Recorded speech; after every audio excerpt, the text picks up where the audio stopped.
Next നമ്മൾ പഠിക്കുന്നത് HTML links ആണ്. HTML ലിങ്ക്സ് എന്ന് പറയുന്നത് ഹൈപ്പർ ലിങ്ക്സ് ആണ്. ഹൈപ്പർ ലിങ്ക്സ് എന്നതുകൊണ്ട് ഉദ്ദേശിക്കുന്നത് ഉദാഹരണമായി ഞാനിവിടെ ഇന്ത്യയുടെ ഒരു വിക്കിപീഡിയ പേജ് ഓപ്പൺ ചെയ്തിട്ടുണ്ട്.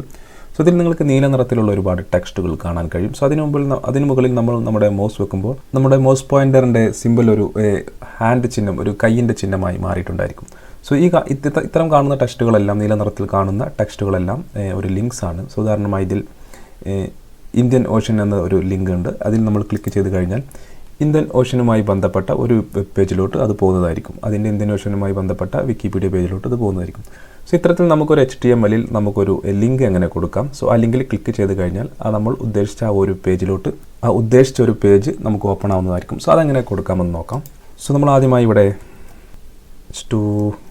ഗൂഗിൾ എന്ന് കൊടുക്കുന്നു. സോ സേവ് ചെയ്ത് കഴിഞ്ഞാൽ നമുക്കിവിടെ ഗൂഗിൾ എന്ന് കിട്ടും. സോ ഇതിൽ ഇപ്പോൾ ലിങ്ക് നമ്മൾ കൊടുത്തില്ല. സോ നമ്മൾ ഗൂഗിളിൽ ക്ലിക്ക് ചെയ്ത് കഴിഞ്ഞാൽ നമുക്ക് google.com എന്ന് പറയുന്ന വെബ്സൈറ്റ് ഓപ്പൺ ആയി വരണം. സോ അതിന് ഞാനിവിടെ ചെയ്യേണ്ടത്, ഞാനിവിടെ എ ടാഗ് എന്ന് പറയുന്ന ഒരു ടാഗ് ഉണ്ട്. ലിങ്ക് കൊടുക്കുന്നതിന് വേണ്ടി നമ്മൾ ഉപയോഗിക്കുന്നതാണ് എ എലമെൻറ്റ് അല്ലെങ്കിൽ എ ടാഗ്. സോ അതുപോലെ ഓപ്പൺ ചെയ്യുക. സോ അതിനുള്ളിലോട്ട് നമ്മൾ ഈ ഗൂഗിൾ എന്ന് പറയുന്ന ഈ ഒരു ടെക്സ്റ്റ് കൊണ്ടുവന്ന് പേസ്റ്റ് ചെയ്യുക. ഇതിൽ നമ്മൾ എ ടാഗ് ഓപ്പൺ ചെയ്ത് അതിനുള്ളിൽ വന്നതിന് ശേഷം നമ്മൾ href എന്ന് പറയുന്ന ഒരു ആട്രിബ്യൂട്ട് കൊടുക്കുക. അതിൻ്റെ ഈ ഡബിൾ കോട്ടിനുള്ളിൽ നമുക്ക് ഗൂഗിളിൽ ക്ലിക്ക് ചെയ്ത് കഴിഞ്ഞാൽ ഏത് പേജിലോട്ടാണോ പോകേണ്ടത്. സോ നമുക്ക് google.com പോകേണ്ടത്. സോ ഞാൻ google.com എന്ന് പറയുന്ന അഡ്രസ്സ് ഇവിടെ നിന്ന് കോപ്പി ചെയ്യുന്നു. കോപ്പി ചെയ്ത് ഈ ഡബിൾ കോട്ടിനുള്ളിൽ പേസ്റ്റ് ചെയ്യുന്നു. ശേഷം ഞാൻ സേവ് ചെയ്യുന്നു. സേവ് ചെയ്ത് കഴിഞ്ഞാൽ നിങ്ങൾക്ക് ഇവിടെ കാണാം ഗൂഗിൾ എന്ന് പറയുന്നത് ഒരു ബ്ലൂ കളറിലായി. സോ അതിന് മുകളിൽ നമ്മൾ മൗസ് വെക്കുമ്പോൾ നമുക്കൊരു കൈയിൻ്റെ ചിഹ്നം വരുന്നു. സോ അതിന് ഇപ്പോൾ ലിങ്ക് ആക്റ്റീവായി. സോ നമ്മളിനി ഇതിൽ ഗൂഗിളിൽ ക്ലിക്ക് ചെയ്ത് കഴിഞ്ഞാൽ നമുക്ക് നേരെ google.comൻ്റെ ആ ഒരു വെബ് പേജ് ഓപ്പൺ ആയി വരുന്നതായിരിക്കും. സോ ഇത്തരത്തിലാണ് നമ്മൾ HTML ലിങ്ക് കൊടുക്കുന്നത്. സോ നമുക്ക് മറ്റൊരു ലിങ്ക് കൂടി കൊടുത്തു നോക്കാം. സോ ഞാനിവിടെ ഫേസ്ബുക്ക് എന്ന് കൊടുക്കുന്നു. സോ നമുക്ക് ഫേസ്ബുക്ക് ക്ലിക്ക് ചെയ്ത് കഴിഞ്ഞാൽ ഫേസ്ബുക്കിൻ്റെ ഒരു പേജിലോട്ടാണ് പോകേണ്ടത്. സോ ഞാനിവിടെ ഫേസ്ബുക്കിൻ്റെ അഡ്രസ്സ് കോപ്പി ചെയ്യുന്നു. ശേഷം ഇവിടെ പേസ്റ്റ് ചെയ്യുന്നു. ശേഷം ഫേസ്ബുക്കിൽ ക്ലിക്ക് ചെയ്ത് കഴിഞ്ഞാൽ നമുക്ക് ഫേസ്ബുക്ക് എന്ന് പറയുന്ന ഒരു വെബ്സൈറ്റ് ഓപ്പൺ ആയി വരുന്നു. ഓക്കെ, സോ ഇത്തരത്തിലാണ് നമ്മൾ ലിങ്ക് കൊടുക്കുന്നത്. ഇപ്പോൾ നിങ്ങളിവിടെ ശ്രദ്ധിച്ചിട്ടുണ്ടായിരിക്കും, നമ്മൾ ഗൂഗിൾ ക്ലിക്ക് ചെയ്ത് കഴിഞ്ഞാൽ അതേ പേജിൽ തന്നെയാണ് നമുക്ക് നമ്മുടെ ആ പുതിയ വെബ് പേജ് ഓപ്പൺ ആയി വരുന്നത്. സോ നമുക്ക് ഒരു പുതിയ ടാബിൽ ഓപ്പൺ ചെയ്യണമെങ്കിൽ എങ്ങനെ കൊടുക്കാമെന്ന് നോക്കാം. അതിന് നമ്മൾ കൊടുക്കുന്നൊരു ആട്രിബ്യൂട്ടാണ് ടാർജറ്റ് എന്ന് പറയുന്നത്. സോ നമ്മൾ href ആട്രിബ്യൂട്ടിന് ശേഷം ഇവിടെ താഴെ വന്ന ശേഷം നമ്മളിവിടെ ടാർജറ്റ് എന്ന് കൊടുക്കുന്നു. ടാർജറ്റിനുള്ളിൽ നമ്മൾ ഒരു അണ്ടർസ്ക്വയർ ബ്ലാങ്ക് എന്ന് കൊടുക്കുന്നു.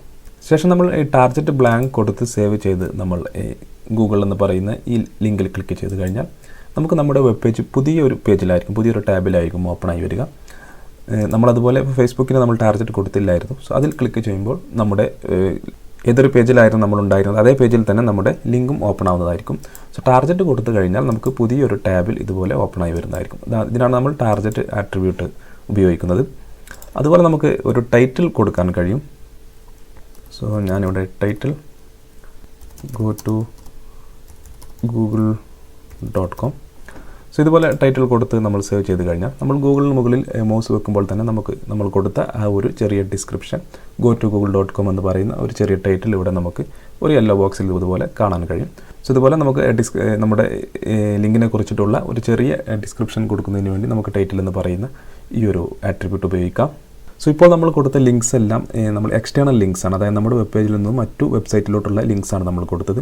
ഇനി ചിലപ്പോൾ നമുക്ക് നമ്മുടെ വെബ് പേജിൽ നിന്ന് തന്നെ നമുക്ക് വെബ് പേജിൻ്റെ മറ്റു ഭാഗങ്ങളിലോട്ട് മറ്റു പേജിലോട്ട് ചിലപ്പോൾ ലിങ്ക് കൊടുക്കേണ്ടി വരും. സോ അതെങ്ങനെ കൊടുക്കാമെന്ന് നോക്കാം. സോ അതിനു മുമ്പ് ഞാൻ ആദ്യമായി ഒരു പുതിയൊരു HTML പേജ് ക്രിയേറ്റ് ചെയ്യുന്നു. ഞാൻ contact.html എന്ന് പറയുന്ന ഒരു പുതിയ HTML പേജ് ക്രിയേറ്റ് ചെയ്യുന്നു.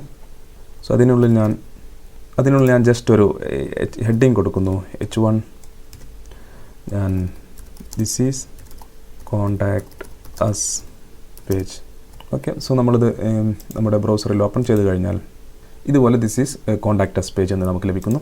സോ ഇത് നമ്മുടെ HTML-നുള്ളിലുള്ള അതേ ഫയലാണ്, എക്സ്റ്റേണൽ ലിങ്ക്സ് അല്ല. സോ ഇതിന് നമുക്ക് എങ്ങനെ ഒരു ലിങ്ക് കൊടുക്കാമെന്ന് നോക്കാം. സോ ഞാനിവിടെ നമ്മുടെ index.html വന്നതിന് ശേഷം ഈ ഒരു H2 കോപ്പി ചെയ്ത് ഞാൻ താഴോട്ട് പേസ്റ്റ് ചെയ്യുന്നു. സോ നമ്മൾ facebook.com എന്നുള്ളത് ഞാനിവിടെ കോണ്ടാക്ട് അസ് എന്ന് കൊടുക്കുന്നു. അതുപോലെ ഈ ടാർജറ്റിൽ നമ്മൾ ഇവിടെ ഒരു URL കൊടുത്തിരുന്നു. അതിന് പകരമായി നമ്മൾ ഇവിടെ ജസ്റ്റ് നമ്മുടെ ഏത് HTML പേജിലോട്ടാണ് നമുക്ക് പോകേണ്ടത്. So contact.html. സോ നമ്മൾ ഇനി കോണ്ടാക്ട് അസിൽ ക്ലിക്ക് ചെയ്ത് കഴിഞ്ഞാൽ നമ്മുടെ ഈ നമ്മുടെ ഈ പ്രൊജക്റ്റ് ഫയലിനുള്ളിലുള്ള ഈ contact.html എന്ന് പറയുന്ന പേജ് ഓപ്പൺ ആവുന്നതായിരിക്കും. സോ നമ്മൾ നേരത്തെ കൊടുത്തത് ഒരു എക്സ്റ്റേണൽ ലിങ്ക് ആണ്. സോ നമ്മളിപ്പോൾ കൊടുക്കുന്ന ഒരു ലോക്കൽ ലിങ്ക് ആണ്. സോ നമ്മളിവിടെ കോൺടാക്ട് അസ് എന്ന് പറയുന്നതിൽ ക്ലിക്ക് ചെയ്ത് കഴിഞ്ഞാൽ this is A contact page. നമ്മൾ ക്രിയേറ്റ് ചെയ്ത കോൺടാക്ട് അസ് പേജ് നമുക്ക് ഓപ്പൺ ആയി വരുന്നതായിരിക്കും. സോ നമ്മൾ മുകളിൽ കൊടുത്ത ഈ ടാർഗറ്റും ടൈറ്റിലും എല്ലാം നമുക്ക് ഇതുപോലെ ഇതിനും കൊടുക്കാൻ സാധിക്കുന്നതാണ്. സോ ഇത്തരത്തിൽ നമുക്ക് എക്സ്റ്റേണൽ ലിങ്കും അതുപോലെ ലോക്കൽ ലിങ്കും നമുക്ക് കൊടുക്കാൻ സാധിക്കുന്നതാണ്. അതുപോലെ നിങ്ങൾക്ക് ഇവിടെ കാണാൻ കഴിയും നമ്മൾ ലിങ്ക് കൊടുത്ത എല്ലാ ടെക്സ്റ്റിനും ഒരു അണ്ടർലൈൻ ഉണ്ടായിരിക്കുന്നത്. സോ നമുക്ക് വേണമെങ്കിൽ ഈ അണ്ടർലൈൻ നമുക്കൊരു CSS ഉപയോഗിച്ച് ഒഴിവാക്കാൻ സാധിക്കുന്നതാണ്.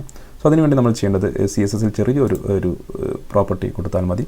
സോ നമ്മളിവിടെ ലിങ്ക് എന്ന് കൊടുക്കുക. സോ അതിനുള്ളിൽ നമ്മൾ ജസ്റ്റ് ലിങ്കിൻ്റെ നമുക്ക് ഈ അണ്ടർലൈനാണ് ഒഴിവാക്കേണ്ടത്. സോ നമ്മൾ ടെക്സ്റ്റ് ഡെക്കറേഷൻ എന്ന് പറയുന്ന ഒരു പ്രോപ്പർട്ടി ഡെക്കറേഷൻ എന്ന് പറയുന്ന പ്രോപ്പർട്ടി നമ്മൾ നൺ കൊടുക്കുക. നൺ കൊടുത്ത് സേവ് ചെയ്ത് കഴിഞ്ഞാൽ നിങ്ങൾക്കിവിടെ കാണാം നമുക്ക് ആ ഒരു അണ്ടർലൈൻ പോയി കിട്ടുന്നതായിരിക്കും. സോ ഈ ഉദാഹരണമായി നമുക്ക് വേണമെങ്കിൽ മൗസ് ഇവിടെ കൊണ്ടുവരുമ്പോൾ ഇതിൻ്റെ കളർ ചേഞ്ച് ചെയ്യണമെന്ന് നോക്കുക. സോ നമുക്കിവിടെ മൗസ് ഹോവർ അഥവാ ഹോവർ എന്ന് പറയുന്ന ഈ പ്രോപ്പർട്ടിയിൽ വന്നതിന് ശേഷം നമ്മൾ കളർ ഉദാഹരണമായി റെഡ് കൊടുക്കുന്നു. റെഡ് കൊടുത്ത് സേവ് ചെയ്യുന്നു. സോ നമ്മളിനി മൗസ് ഇതിന് മുകളിൽ കൊണ്ടുവരുമ്പോൾ നിങ്ങൾക്കിവിടെ കാണാം നമ്മുടെ ടെക്സ്റ്റിൻ്റെ കളർ ചേഞ്ച് ചെയ്യുന്നതായി നിങ്ങൾ കാണാൻ കഴിയും. ഇത്തരത്തിൽ നമുക്ക് ഒരുപാട് സ്റ്റൈൽസ് കൊടുക്കാവുന്നതാണ്. സോ നമ്മൾ CSS പഠിക്കുന്ന സമയത്ത് കൂടുതൽ പഠിക്കുന്നതാണ്. ഇനി നമ്മൾ ക്ലിക്ക് ചെയ്ത് കഴിഞ്ഞാൽ നമ്മുടെ ആ ഒരു റിസൾട്ട് നമുക്ക് ലഭിക്കുന്നതായിരിക്കും.